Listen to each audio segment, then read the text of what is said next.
'cause I'm giving you my love for free. Are things not for real? You've been telling everyone about us, but you are not the only one I call for fun. Late night to hear love gun. No, you won't see that I'm lying to be on my own. Hello friends, welcome back to my channel. I have some yummy, cozy apple recipes for you today. So we're going to be making a very delicious apple spiced donut or apple cider donut, some apple cider chicken thighs, apple crisp, and a yummy apple spiced sweet tea. So I hope you'll come along and we will get started right now with the apple cider donut recipe. These apple cider donuts are delicious. They are warm and soft and fluffy, covered in a sprinkle of cinnamon and sugar. So they are perfect for fall. Oh, you tell me that I made you think. So first thing we're gonna do, we're gonna go ahead and reduce this apple cider. So I measured out a cup of apple cider and we're gonna let it reduce for about 15 to 20 minutes or so. We want it down to about a quarter of a cup, and I think I got pretty close. It was a little bit more than a quarter, but it still worked out just fine. This is just a super simple reduction though. Really just helps bring out all those sugars in the apple cider, and then we'll let it cool down after it gets reduced. Come on, come on. This recipe calls for buttermilk. Your girl never has buttermilk. Who wants to buy a whole thing of buttermilk for it to go bad because you only need a quarter of a cup? So easy peasy. You just add about a teaspoon or so of vinegar or lemon juice. I could have probably cracked open one of our lemons that we just got and used that, but I just used some white vinegar and dumped a teaspoon of it into the quarter cup of milk. You let it sit there for a little bit and it gets nice and thick. It actually looked kind of chunky and not very appetizing, but it is what it is. So we're gonna go ahead and add all the dry ingredients to the bowl while that milk becomes buttermilk.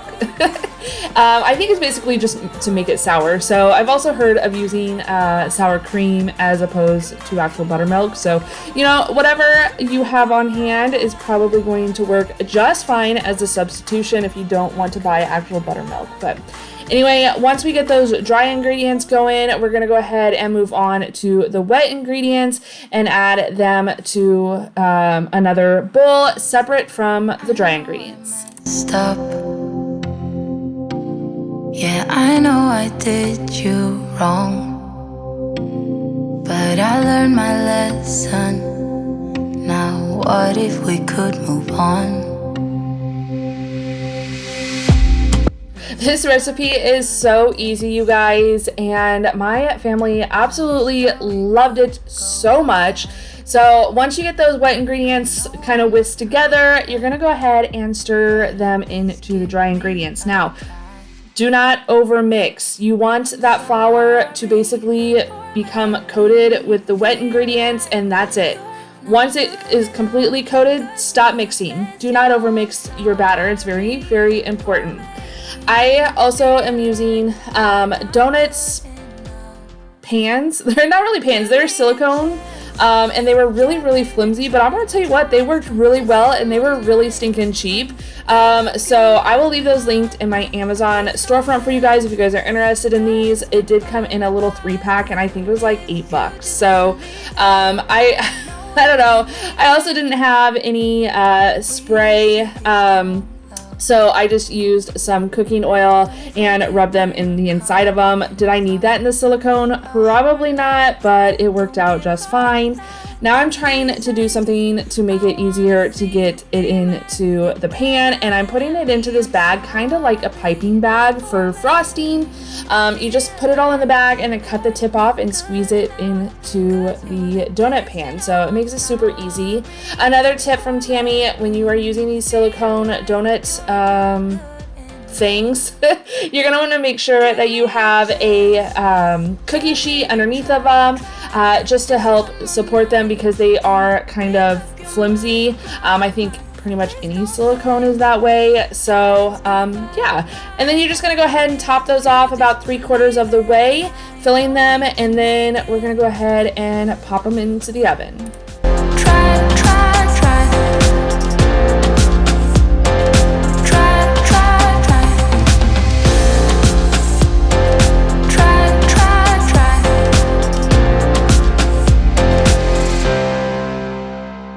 I'm sorry for You're going to want to make sure you preheated your oven to 350 degrees Fahrenheit before starting your project. Now, don't do it when you're starting the cider. You're going to want that cider to cool all the way off before you even start mixing all your other ingredients. But that's when you want to go ahead and start preheating your oven to 350 degrees. Use a toothpick to check them. Now, it says on the recipe for 10 to 12 minutes. Mine actually ended up being in there for like 15 minutes, probably a little bit overbaked, but they were just so doughy when I checked on them at 12 minutes that I wanted to leave them in for another couple minutes. So you're gonna check them just like you would a cake with the toothpick, making sure that it comes out clear, and then melt down a little bit of butter. I think I used probably a total of like 4 tablespoons or so of butter. Melt it down, and then you dip it in the butter and then dip it into some cinnamon sugar. So I used a 1/2 cup of sugar and a teaspoon of ground cinnamon, mixing that together before dipping in the donuts. It was absolutely delicious. Like I said, I got them a little bit overbaked, so definitely try not to do that. But adding that cinnamon sugar coating made them turn out, oh, so delicious. Chef's kiss. You guys are gonna have to let me know if you try these donuts. Body, move to every move you make, and I can feel the tension every time we're close. I know whatever happens, I will have you next to me. 'Cause tonight we have it all. When dancing is one. All right, now for something savory, we are going to move on to the apple cider chicken thighs. The apple cider glaze just creates something so delicious and fall inspired, and it's just absolutely perfect for dinner. So let's start the next recipe. Places all at once. So before we even start cooking anything, we're gonna go ahead and mix our dry ingredients or our seasoning spices into a small bowl, so that way they will be distributed evenly over the chicken thighs. So I'm just mixing everything together. I will say that I did not have any ground coriander.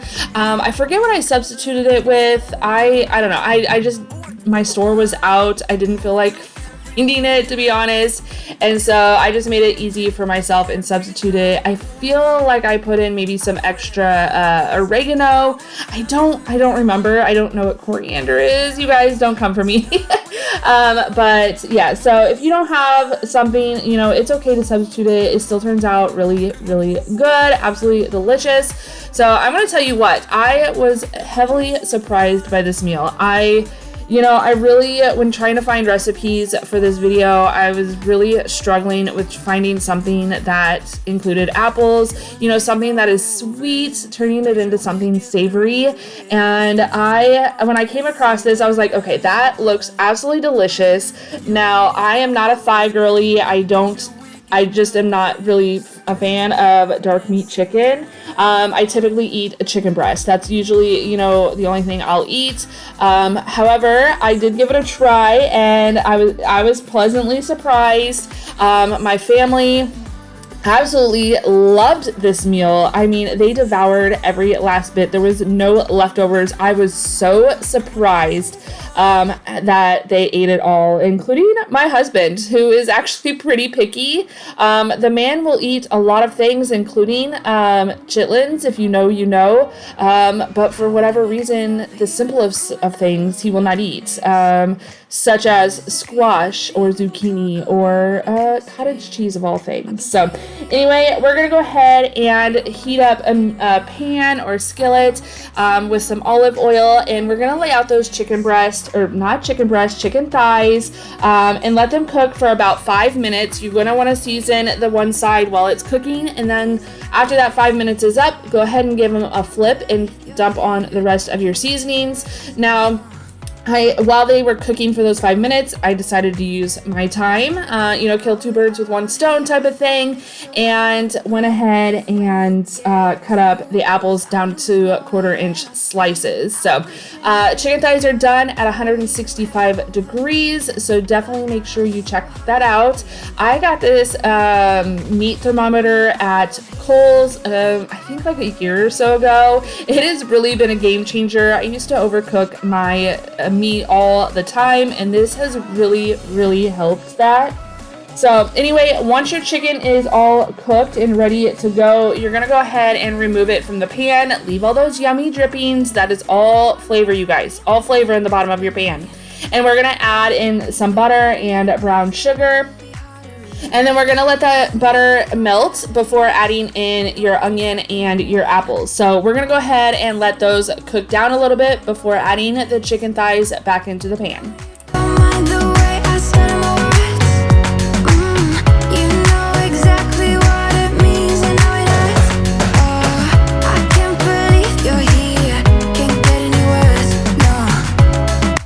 I almost forgot to add that apple cider in. You do want to let that apple cider help cook down the onions and the apples, and then kind of get a little bit of a reduction before putting your chicken thighs back in. Now, I would say that, it's kind of like with the donuts. You want to let it cook down and get that nice thick glaziness that the apple cider will, because it brings out all those sugars out of it that help thicken it up. So you definitely want to make sure that it gets nice and reduced before adding the thighs back in. And then you're going to put the thighs back in, let them kind of come back up to temperature, absorb some of those flavors, and then it's almost time to serve. Cause when you get too close, I lose my way and I freeze. I wish you knew what power you have over me, but now it's so hard to breathe. Just get me out of here. I can't believe you're here. Can't get any. When you add those thighs in, make sure you get all those drippings off of the plate that they were sitting on too. Again, that is all flavor, and you do not want to lose out on any of that. So good. I will say another thing. I do wish that I would have added probably double the amount of apple cider, just so we had a little bit more sauce, so that you could, use that to glaze the chicken a little bit better. But again, absolutely delicious. It turned out so good. It wasn't exactly the prettiest thing in the world, but it was so delicious. You guys are gonna have to let me know if you try this one or what your thoughts are. Are you willing to try a sweet savory dish? I know that sounds so crazy, but another thing too, I served it with just some canned green beans, but even cooking some fresh green beans probably would have been even the better route for this, or even some like mashed potatoes. Absolutely delicious. My mouth is literally watering.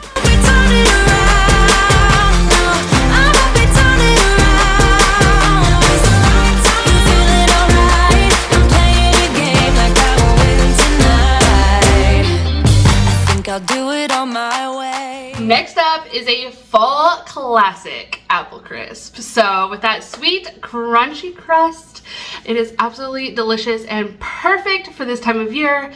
And it's even better with a yummy scoop of vanilla ice cream right on top. When I was little, my mom used to make apple crisp all the time, and she was very well known for it, taking it to work, family events, and stuff like that. I don't know. Everybody at work was always loving her apple crisp, and the secret I will be sharing with you here shortly. Now, I'm gonna be honest, I did not use her recipe. I don't know her recipe. Unfortunately, she's been gone for many years now, and I have no idea where to even find the recipe that she had used. But I did find a delicious recipe offline, and so I'm gonna go ahead and make that. Now, this little tool here, this apple core, it also helps peel the apples. You're gonna wanna peel the apples. I think the skin gets a little bit tough when you're baking with apples, so I prefer to peel them. I'm just not a big fan of the peels anyway, and so you definitely want to peel them. If you have an easier wet route of doing this, go ahead and do it whatever way you went. You can use one of those, I forgot what they're called, like a coring knife. What are those little knives called? I can't even remember. But anyway, to peel them, you know, I'm sure you guys have those in your kitchens. I know my mom and my grandma always had those type of knives to just peel potatoes with. You know what I'm talking about?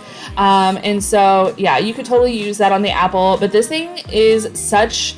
I love this little, I don't know what you call it, like a machine? I don't know. Tool, I guess. I actually got this from my grandpa. I made a very delicious apple cheesecake dessert one time. It had like baked apples with cheesecake, and it was so good. I should have made that for you guys because my family devoured that. But I'm going to be honest, I made this apple crisp, and I ate some of it. It was so good. But nobody else in my family. I had to force my husband and my son to try it. But my girls refused to eat it. So there's that. I'm like, when did you guys stop eating things that I made? Like, I don't even know. But it was so good. This little tool made it super easy to peel everything, and then it just sliced it into 1/4 inch thick pieces, and I just cut those in half. It made it super simple, but however you can, you know, do it, make it work for you. But anyway, we're gonna go ahead and add these apples to the bowl. I did use a variety of Pink Ladies, Honey Crisp, and I forget the Gala, I think, is the other apple that I had there. So I used a variety. You could totally use Granny Smith apples. I think that would be absolutely delicious as well. My favorite though are Honey Crisp, and I did of course have to steal a couple bites. But anyway, we're gonna go ahead and get this in a bowl, and then we're gonna sprinkle the sugar, cinnamon, and vanilla into a smaller bowl, just to kind of get that mixed up first before adding it to the bowl of the apples. All of these years, you still look at me with the same. And honestly, using your hands it just worked out so much easier than trying to use anything else. It just made sure that everything got coated completely. And then after I got them all coated with the sugar and that, I did go ahead and add in the vanilla extract. So I am making a little bit of a mess. My hands were definitely sticky, but it was so easy, and it was just so much easier than using like a spoon or whatnot. So now we're gonna go ahead and mix those dry ingredients into a larger bowl. This is for the topping. So here's my tip, and it was my mom's tip: make a double topping. I ended up doing that. I added this measurement of topping, and I did not feel like it was enough, so I went back in and added more. I really thought, you know, like, one, I love the crust. Who doesn't love that crispy, just sweet, crunchy crust with the apples? I love it, but it didn't make a difference for my girls. So anyway, I don't know. I feel like the double crust just makes apple crisp better. But that was my mom's tip. That was her secret, was making a double crust. So just so you know, I did do it singly at first, and then I went back and did make more because I just felt like I needed it. I don't know. Use your judgment. You know, I think we all have different taste, and so yeah, definitely use your judgment off of what you think is best for you and the people you're serving. Looking for a couch to crash on until night. Shouldn't be the night I go home with anyone. I've been out walking on the rough patch. So you'll see here in a second, you'll see what I mean. Like, it just didn't seem like enough. So I did add some more in there, and I thought it looked so much better getting that nice thick crust on there. And then you're gonna want to put this in a preheated oven at 350 degrees preheated oven. Make sure you start that before you start gathering your ingredients. And then just like that, it is done. It actually took a very long time. I think I had mine, you can put it in there for about 45 minutes to 60 minutes or so. I let mine in there, I think it was about 50 minutes or so. Basically, just until you got that nice golden brown topping, like just a nice golden color on that topping, and then making sure that your apples are all nice and baked and soft. But you guys, this was so good. I don't care what my girls say. I wish they would have just tried it because it's absolutely delicious. Now, you guys have to let me know, what do you put on your apple crisp? Do you eat it just like this, or do you make it a la mode? Because your girl definitely went in for some ice cream and added it, and it, just the cold and the sweet, so delicious. Man, did you see me though? 'Cause I sure put on the show. I'm dancing on the tables and I must say I got a taste for flipping out. I'm glancing at the haters. And to finish it up, we're going to make this delicious spiced apple cider sweet tea. Now, we're gonna drink it cold. We're in the South, it's still hot, but it would be absolutely delicious warmed up, and just sit down by a nice fire and cozy up with the sweet tea. With the spiced apple cider sweet tea. It's delicious, but let's go ahead and finish this video up. We are officially on our last recipe of today's video, and this one's an easy one, but again, absolutely delicious and perfect for this time of year. Now, you can use some pre-made sweet tea, but I prefer to make my own, and so I did go ahead and make some sweet tea for ourselves. I use Alabama sweet tea bags to make mine. I know others make theirs differently. You guys are gonna have to let me know how you guys make your sweet tea. If you guys are from the South or the North, whoever, you know, wherever you make your sweet tea, I'm very curious on how you make it. But anyway, you'll notice that I kind of had a glass there that I dumped some out. I got a little overdoing it here. I originally was going to use the ingredients specifically that I have here on the screen for you guys, but then I decided, oh, that doesn't look like enough. We're gonna go ahead and double it. I have plenty of room in my pitcher. Wrong. Your girl was wrong. And so I had to dump a little bit of it out, but that's okay. And I'm gonna tell you what, the longer this sat and the flavors marinated, especially after adding in those cinnamon sticks and the apples, the better it tasted. It was so good. Now, I did drink this cold. We're in the South, we're in Florida. It is still hot here. We're still getting into the mid 80s. I mean, we had almost a 90-degree day just a couple days ago.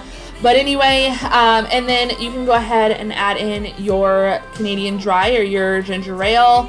But absolutely delicious. I hope you try this one. Thank you so much for joining me in my kitchen today. I hope you guys enjoyed all of these recipes, all these apple recipes, apple cider recipes. I hope you all enjoyed them. Let me know down in the comments which one is your favorite. I hope you guys, if you haven't already, will hit that subscribe button. Don't forget to hit the bell notification. Give this video a big thumbs up. Don't forget to come back next time. I hope you all stay happy, healthy, and safe, and I hope you guys are enjoying. Bye, guys.